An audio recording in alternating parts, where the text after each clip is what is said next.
Hello, AC Universe, and welcome to Canada Crossing. My name is Danny, and today we have a very special collab video just for you. We're calling this collab the Full Inventory Challenge. That means that each participant must produce a build using only the 40 items from our character's pocket inventory slots. Now, the items were chosen by all 12 of us that are participating in this collab today. The rules state that we can use multiples of items if we wish, along with trees, flowers, terraforming, waterscaping, etc. We also can use custom designs. So, who's participating in today's collab? We have some of your favorite Animal Crossing YouTubers. Angela and Donnie, Corey Dune, Fleurs Crossing, Jelly Crossing, Kate Colleen, Kayla Crossing, Kua Koi, Little Branches Crossing, Peyton's Corner, Stardew Isle Crossing, and of course myself, Canada Crossing. So, will we be able to produce a stellar build with just these 40 items in my inventory? Let's go find out. Alright, so we're gonna get started. Now this is the area I picked out for the speed build. Oh my gosh, what is he doing on my island? So we're gonna try to ignore Zipper. Anyway, so here's where we're gonna decide to do the build. Ignore the big kind of house cliff structure in the back. It was an experiment gone awry, but that has nothing to do with this build, trust me. So looking at the items, I'm going to pull up the list of items here. Not going to go through them all 40 because any item you see used in this build is part of the 40. But obviously we can see some problems with this list. The vine was problem, the Papa Bear was a huge problem, a turtle. What ideas are going to come to mind to make a build out of these items? So I immediately thought doing some kind of riverside picnic area or some kind of thing with the turtle, and I was like, no. And then I was thinking about the giant teddy bear and the cameras, actually. And the cameras really made me think about old school flea market. So I thought, you know what I'm going to build? All these items would work in a flea market. Of course, buying secondhand items at a flea market. So that's what we're going to build. We're going to build a flea market. But it's not just going to be any flea market. We're going to build a fake building. If you've been watching the channel for a while, you know I love making fake buildings. And we're going to make a upstairs cafe of the flea markets, which I thought was the best way to incorporate all the items. So because we had some tables and chairs and stove in part of the items that we're using. So I thought it was the best way to incorporate all that. Now, if you look to the structure to your right, I did lose the footage of me placing the storefronts at the stalls, but basically I just put 4 white storefronts along the side and then put 4 customized stalls right in front of them. So it's just going to be the front of our building that we're making. The actual structure, if you're curious, is an actual 10x6 piece of terraforming with that little 2x3 section cut out at the top left where the incline is going to go up, because it's going to be fully functional, so you can go up the incline to the cafe at the top. I'll also be sure to put a list of the custom codes I'm using in the description below, so definitely check that out. This building is kind of an idea I've used once before as far as the front of it goes. Actually, without the stalls though, and I actually like the idea of the stalls at the front. So we're going to use some wooden partitions to kind of block off the cafe area. You don't want any of your customers, falling off the ledge. And I really am happy with how this is coming out. I do like the fact that some of the items I was worried about, like the hand washing sink, that was something too. I was like, what am I going to do with this? And then using it as part of the cafe for, water or the employees washing their hands or whatnot. And then that lotion bottle as well. So it's like just a soap dispenser next to the sink. It all kind of ties in. And cash register as well. So now we're just going to kind of finish off the actual structure. And I did this is one of the items that I actually picked, is the plank table. I love these plank tables. I'll use them in every customization in a lot of builds. I think they're so beautiful. So I was really happy to get to use them here. And well, we all got to pick certain items, so that was one of mine for sure. And anything that was very oddball, you can blame Koi for. I'm just putting that out there. Sorry, Koi. But it's fun to challenge yourself, so in the end, we did appreciate that Koi suggested some very interesting items for the build.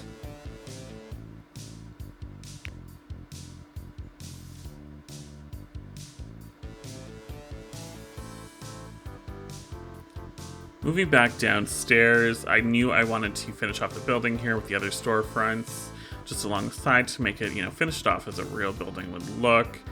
And then splitting it off here, so it's kind of the flea market. And this one kind of area is like the driveway or parking lot. I wasn't sure at this point what it was going to be, but I knew that I wanted it to kind of go a little further than just the flea market area where the gray bricks are.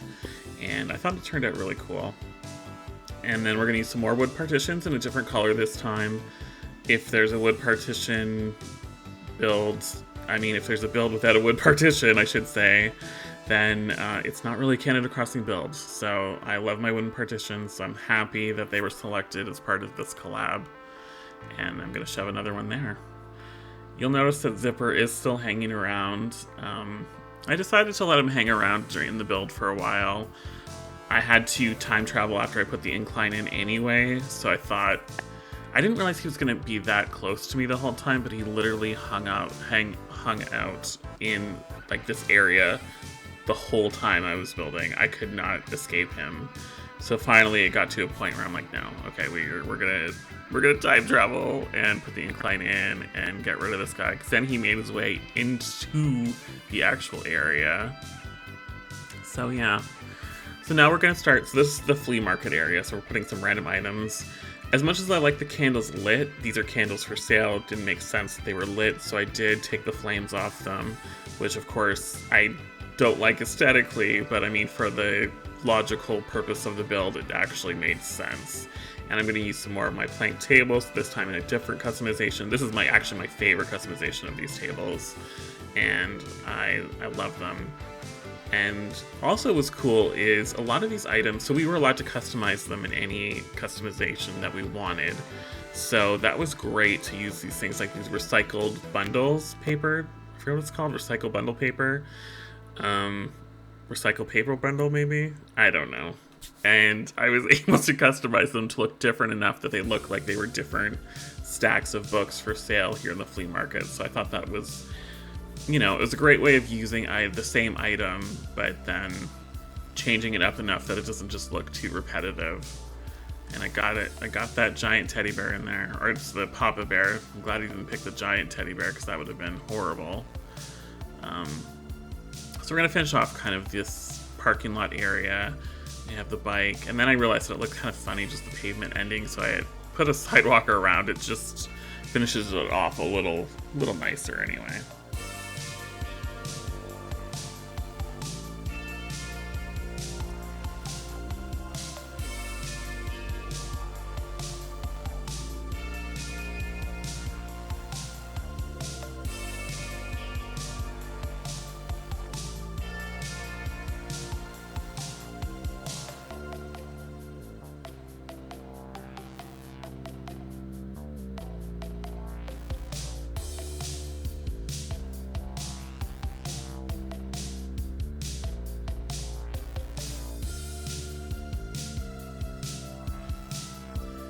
There's definitely some items I'm going to be very curious to see how the others managed to fit into their builds. I can't wait to see what everyone came up with.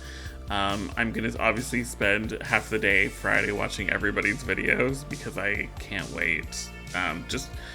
We all have the same 40 items. Like, what are we all going to do with them? Using those lighted cubes as signs, I thought was perfect, just to kind of finish off. I didn't know what I was going to do with them. And then I'm like, well, we don't really have any signage to tell people what this is.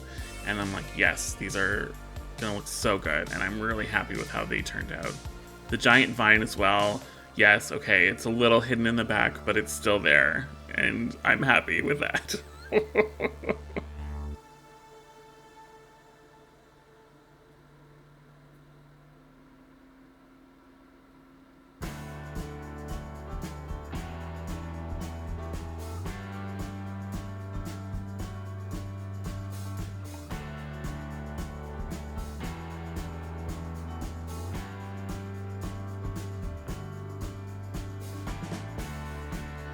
So now we're gonna kind of just finish off the outsides just to make it look a bit more finished. And I wanted to place some trees and some flowers. And I definitely think it adds to the whole build when you kind of finish off around. It's not necessarily part of the build, but it's just kind of adds to the whole cohesiveness of everything. And I'm quite happy with how that all turned out, just kind of doing some outside landscaping, as it were. And I do think it definitely finishes it off, just makes it a little bit nicer. And the maypole as well, kind of just shoved it behind. All right, so the speed build is complete. Let's just have a quick tour of the flea market. Now, this was just kind of a very simple entrance driveway area that I wanted to do. I did change it up a bit since I recorded it, just to make it flow a little nicer and fill up some space. I love how this turned out. Really gives you a nice kind of entrance area. Love the lights kind of leading you into the flea market area. These cubes work perfectly for lighted signs. I love them, both for the flea market sign and the cafe sign. I think it just adds a lot, and it's nice kind of we're at dusk now, and we just kind of adds a bit of lighting to the area. And then, of course, down here we have our flea market area, and quite love how that turned out. And then upstairs we have the cafe. I do wish, of course, we had some food items, and if I keep this build on the island, I will definitely probably add some food items to it. But other than that, I really do like how everything turned out. Don't forget to let me know in the comments below what you think about the 40 item challenge. And also, check everybody else's out. All their channel links will be in the description below. I can't wait to see what everybody came up with the same 40 items. It's going to be unreal. But like always, thanks so much for watching Canada Crossing, and I will see you in the next video.